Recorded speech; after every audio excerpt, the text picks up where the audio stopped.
Truthspresso, episode 13. Face it, we all would rather sleep in this morning. That's why God gave us espresso, to kickstart our zombified corpses into hyperdrive.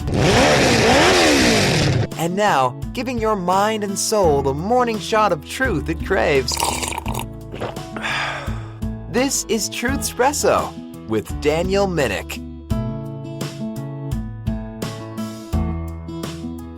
Hello, this is Daniel Minnick, and welcome to Truthspresso, episode 13. Now, if this is the first episode that you are now listening to from the Truthspresso podcast, I have been going through a series responding to an article written by a certain novelist and screenwriter named John Irving. This article was written by John Irving for the New York Times on June 23rd, 2019. So if you haven't listened to the episodes before this, there were two episodes that began responding to this article. I would highly recommend listening to episodes 11 and 12 as a precursor. You should probably even read Mr. John Irving's article first and then start listening to the episodes responding to the article, kind of to break down his arguments and understand how they really do not stand up to scrutiny. Mr. John Irving's article is entitled "The Long, Cruel History of the Anti-Abortion Crusade," and I will have a link to this article in the show notes for this episode, as I will have it in the show notes for all the episodes responding to this article. So on the prior two episodes, episodes 10 and 11, we observed that Mr. Irving made some rather inhumane accusations against opponents of abortion without ever addressing their actual position or answering their actual questions. As such, Mr. Irving's reasoning and history that he provided in his article is riddled with contradictions and absurdity. And so, in this episode, we will now move to Mr. Irving's attempt to frame colonial America as at least partially friendly to abortion, because according to Mr. Irving, colonial America was one of the times in American history that was actually more friendly toward abortion than within the last 100 years. And so let us address Mr. Irving's presuppositions and his version of history of colonial America. Now, let's ask the questions. Were abortions done during colonial America? The answer, obviously, yes. So what does that prove? That abortion was allowed? No. All it does prove is that crimes were committed, regardless of the law. Just as crimes are committed today and some people manage to get away with murder, that does not mean that it was permitted or that society in general was friendly to the act being permitted. So, according to Mr. Irving's understanding of abortions in colonial America, he presents quickening the time. At the time, there was not much science, there was not much knowledge of when exactly life began. Some people, as I discussed in the last episode, in referring to early church quotations against abortion, there were some early church writers who thought that perhaps God Almighty bestowed life on the unborn at maybe some stage during pregnancy, perhaps halfway, perhaps after 40 days after conception. They didn't know for certain. It was mostly based on philosophy and the limited science of the time. But what we observed from the last episode and the consensus among the early church was that it didn't matter what the position was about when life began. Surprisingly, the consensus was that all of the early Christians believed that it was murder to kill the unborn or to even destroy the fetus in the womb, even if they thought or they weren't even sure if it had life at the time or not. So, if we want to propose a radical pro-life position, we can even observe that the early church, some of the Christians there, even Augustine as an example, Tertullian proposed that life began at conception. He didn't know for certain, but I think he held strongly to that. Augustine didn't know for certain, but Augustine believed it was still murder to even destroy a fetus, even if hypothetically it had not yet received life yet from God. So if you want to talk about being pro-life, that was as radical as it gets. So then the question is, did the early American colonialists, the Puritans, those who escaped England because of persecution in the church, did they come to America because they were persecuted for their pro-abortion beliefs, or were they a little more consistent with the early Christians? Was quickening in the understanding of the colonialists a line between a right and a restriction, or was it a line between medicine or murder? So let's answer that question. Okay, to continue addressing Mr. Irving's article, he says, quote, "For more than 2 centuries after the Pilgrims landed at Plymouth Rock, abortion was largely permitted. Why was it prohibited for almost a century?" Unquote. Well, Mr. Irving, let me ask this. Who says it was permitted? Are you assuming much? If you did a little research, because I know you take the common narrative from the pro-abortion lobby that colonial America was friendly toward abortions and how abortion suddenly became a felony in all 50 states in the United States. Perhaps if you actually did a little research, because your article doesn't cite any sources. I mean, I know it's billed as an opinion article, but still, if you're going to make facts about history, perhaps you should cite some sources. So since you didn't cite any sources, I would have to assume that maybe you didn't do enough research. Well, here is a source that I will cite because I believe in something that is this important and this divisive deserves some sources, some citations to try to support your position. And so I will cite an article entitled, "Did Colonial America Have Abortions? Yes, but, ellipses." This is from world.wng.org, and I will provide this link in the show notes.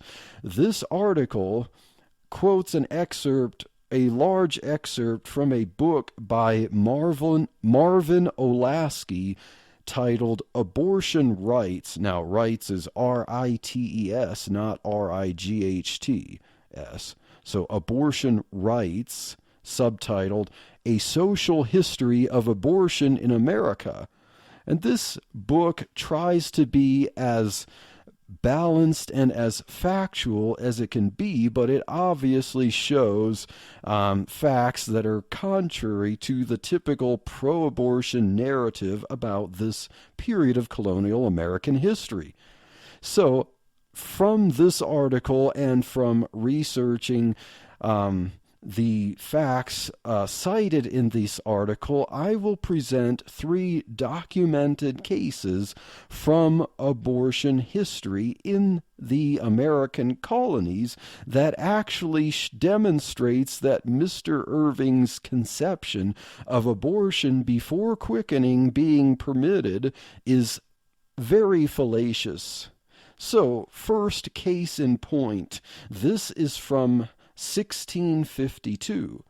So there was a certain Captain William Mitchell who seduced a woman named Susan Warren and pressured her to drink an abortifacient. Now, an abortifacient at this time was kind of like drinking a mild poison that was an attempt to be strong enough to kill the child in the womb, but not strong enough to kill the mother. And so the hope in drinking this would be to cause an abortion, but allow the mother to live. But such an act was carried with it its own risks.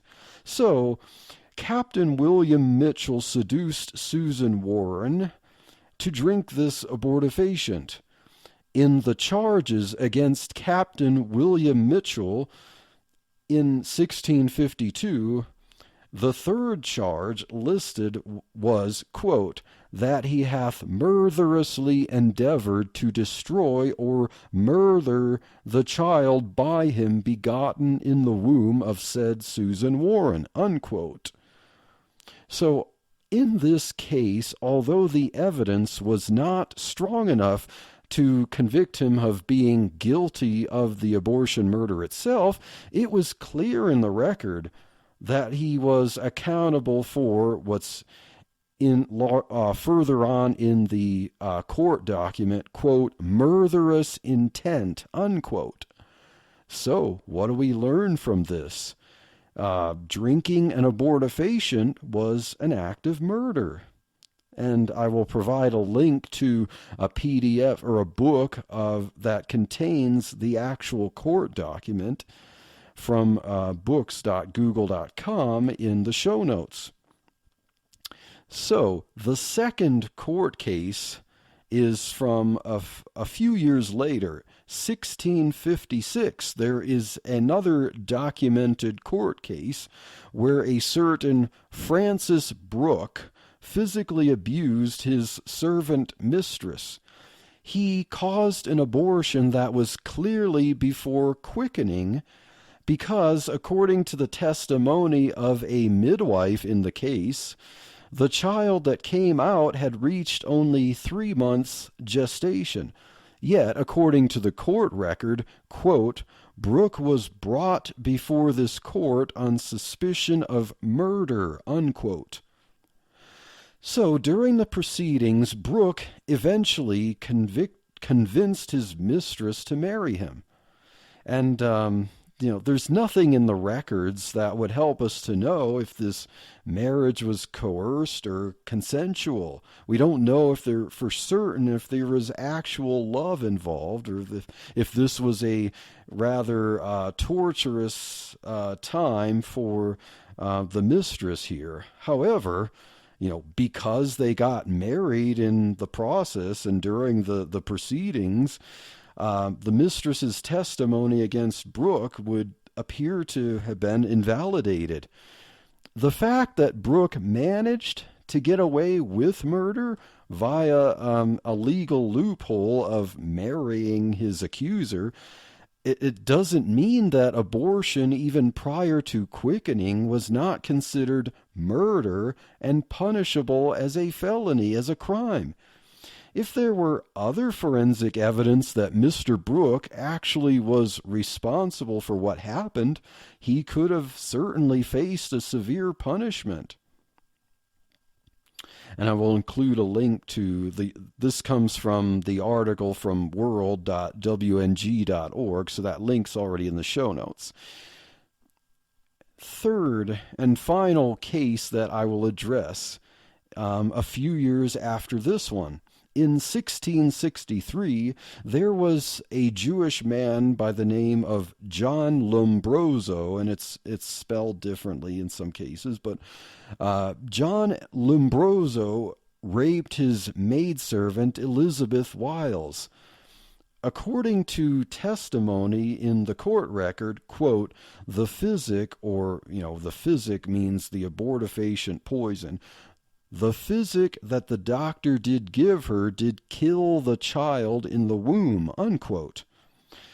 Lombroso was actually originally charged with a felony for this misdeed because, quote, she was with child when John Lombroso, he did give her physic to destroy it, unquote. So, the fact that Mr. Lombroso forced this maidservant to drink an abortifacient when she was, quote, with child, unquote, meant that he was chargeable with a felony. So much for abortion before quickening being a right. So if abortions were not actually permitted, then why were they done? Well, we'd ask ourselves the question, if murder today is not actually permitted by law, then why are they done? Well, just because there's a law against something doesn't mean that no one's going to do it, and it doesn't even mean that there won't be people who will get away with murder. Now, another issue that pro-abortions make about some of this early time, especially as you get into the early 1800s, pro-abortionists will often show advertisements for abortifacients and contraceptives and services that come from certain midwives that provided for abortion services. And so they'll have a collage of screenshots of some of these articles and these advertisements. And so the purpose of the pro-abortionist showing these is to show pro-lifers that somehow this was culturally commonplace and therefore permitted. I mean, why would these advertisements for such services show up in the local newspapers? So, from an article from Slate.com, an article entitled 19th Century Classified Ads for Abortifacients and Contraceptives, we read, quote, the ads fascinate in their use of euphemism. Now, just as an aside, Slate is definitely a left-wing article, so this is an article trying to use this fact as an argument against the pro-life position. So, quote, the ads fascinate in their use of euphemism. Sexually transmitted infections are, quote, private diseases, unquote. Pregnancy could be a, quote, disease peculiar to females, unquote. An abortion or the administration of abortifacient medicines was not named as such, but described as the removal of an, quote, obstruction, unquote, and unquote from the article. So let's ask the question, if abortion were socially acceptable at this time, why would there be the need for such euphemism? Why would there be a stigma of an underground operation that we can see through these articles? Perhaps pro-aborts like Mr. Irving, who definitely lean leftist, statist, interpret past society anachronistically. Why? Perhaps he's interpreting these things according to the way we handle law today. In the past, conservative values were not enforced like a police state. Newsflash to Mr. Irving. One could perhaps advertise an underground operation at this time. Freedom of speech and of the press was actually a thing of the past, literally. As leftist statists maybe want to forget, Mr. Irving seems to think that Christians are all about suppressing freedom of the speech and of the press, when it seems more like it's the leftist statists that want to do that. Christians usually are in support of freedom of speech. Pro-lifers don't believe that police need to come arrest someone because they say something friendly to abortion. But, leftist statists like Mr. Irving would seem to think that if abortion services were somehow in advertisements and printed, that somehow meant it was perfectly legal and that it was something considered normal for society. But asking the question, why such euphemisms? So society in general at the time seemed to have enough public decency to expect euphemisms in advertisements, whereas today you seem to have all this sexual freedom on parade. There's no euphemisms anymore. So at this time, selling tonics would not in and of itself be a crime, because tonics could have multiple legitimate uses, and actually consuming such a tonic with evidence of abortion actually being committed would be punishable as a crime. But advertising the possible use of something at this time might have been considered free speech. So, let's look at an earlier statement from Mr. Irving in his article. Quote, "Before modern diagnostic ultrasound, abortion was permitted beyond the first trimester, up to 4 or 5 months. Our founding fathers got this right. The choice to have an abortion or a child belonged to the woman," unquote. This is Mr. Irving's understanding of colonial America and up through the up to the latest, the mid-1800s. Why would he think that the founding fathers believed that abortion was a choice whether to kill a child or have a child that belonged to the woman? This does not seem to be with what we have read about from our court cases or even advertisements and euphemisms. So, was this considered a choice for the woman at the time? Hardly. Yet this is yet more anachronism from Mr. John Irving. The whole concept of abortion being some free, safe choice for a woman to make during the colonial times is utter fantasy. We have already observed some scant records that show that abortion warranted a felony charge, a charge of crime, a charge of murder. Yet, how would abortions be performed in the 17th century? Lest Mr. Irving forget real history, in a sterile hospital with white sheets and clean tools, followed up with some cookies and juice for the patient? Like today? Hardly. There were 2 choices basically at the time. Number 1, a risky physical extraction that could make the mother very ill or possibly die from an infection. Or number 2, a risky poisonous concoction that the mother could drink, and sometimes were pressured to drink, that could cause or that could make her very ill or possibly die from intoxication. So, the 2 choices are an extraction that could risk infection or death, or drinking a poison that can risk being very ill or death. So, yes, Mr. Irving, the sweet, gentle, quote, men in power, unquote, Puritan society gladly gave women the so-called choice to have an abortion or a child, right? I mean, it seems that Mr. Irving's reasoning is fraught with anachronism.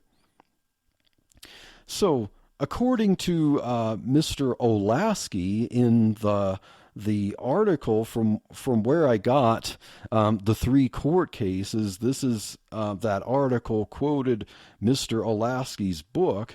So, quoting more from the article, which quotes from the book, Mr. Olasky says, quote, "Physical and social reasons made abortion the less preferred mode of infant murder. Surgical abortion was virtually a guaranteed double killer due to poor knowledge of anatomy and the great risk of infection. Abortifacients were known and used in early America, however," unquote.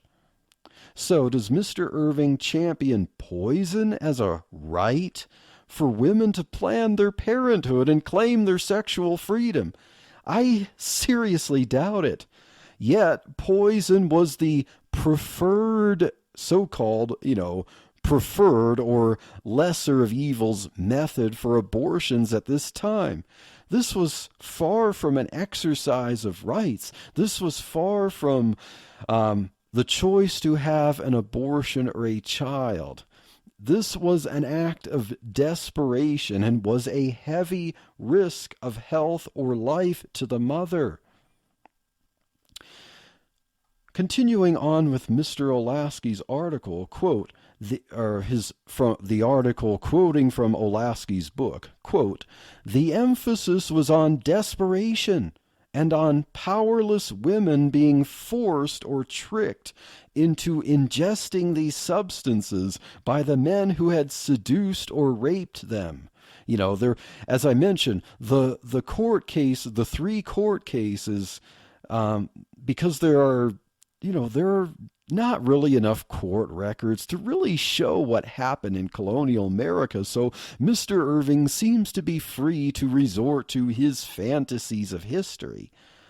But according to those court records, those 3 that I found that were clear about abortion being murder and a felony, all 3 of those seem to involve the man seducing or raping or pressuring the woman to drink an abortifacient and murder the child.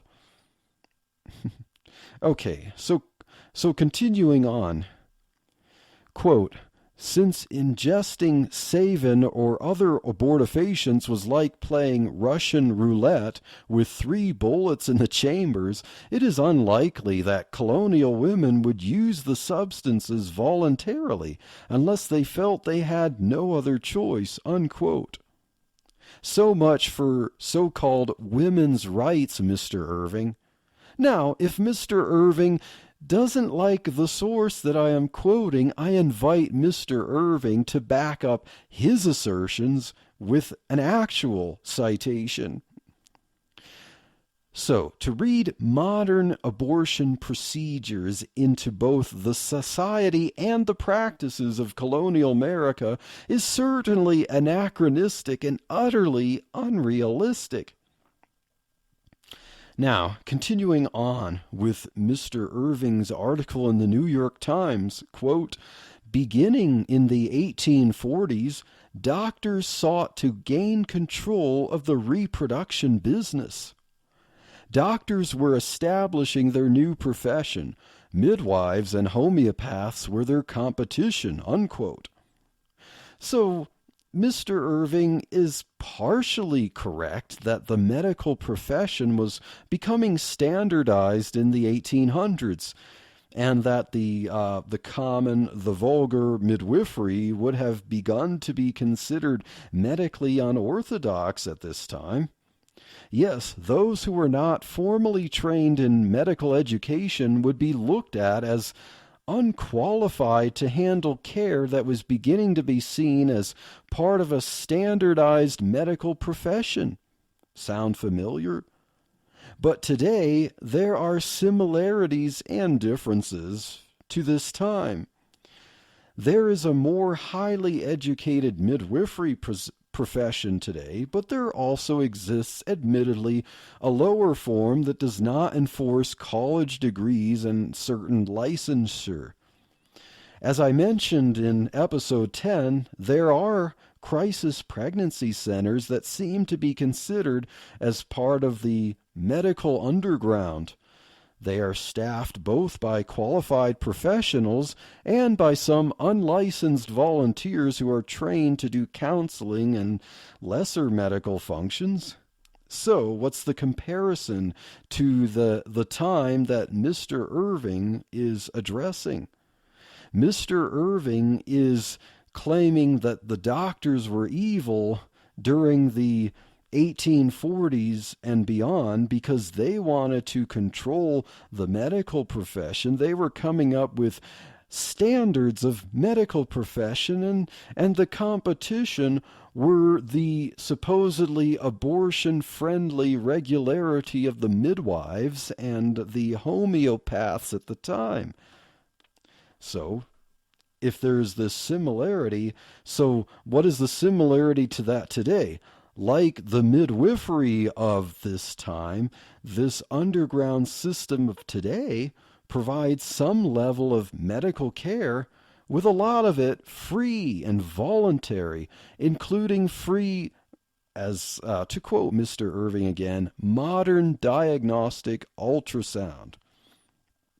If Mr. Irving favors the underground care of the midwives against the systematized profession of the doctors in the 1800s, why should he oppose the underground care of crisis pregnancy centers and lay midwives today that try to protect the unborn against the eugenic ideals of the systematized profession of the doctors in the 1900s or the 2000s today? My guess is that he would just look at such underground use of ultrasounds and medical care with disdain, and that the doctors today are in the right because their associations and hospitals are licensed and sanctioned by the medical establishment.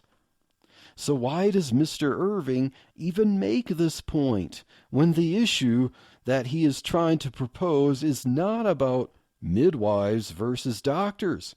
Mr. Irving doesn't really care about who is in charge. All he really cares about is if the option to kill a child in the womb for the sake of convenience or whatever is both legal and available from some provider, preferably at the coercive expense of those who believe it's wrong.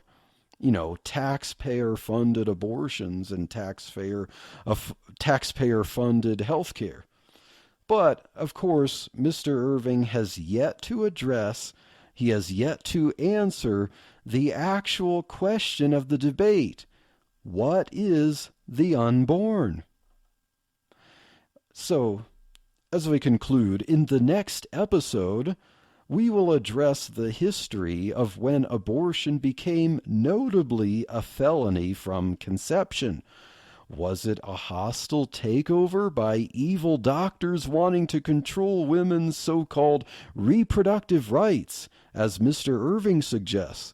Or does this period of the 19th and 20th centuries actually make a little more obvious sense from Mr. Irving's comic book version of history?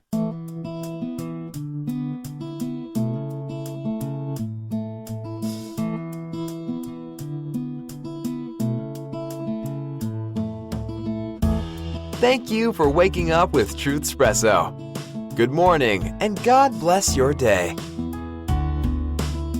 Hey friends, Daniel Minnick here again. If you liked waking up to this episode of Truthspresso, I would really appreciate it if you would rate it on Apple Podcasts, Stitcher, or whatever application you use to listen to Truthspresso.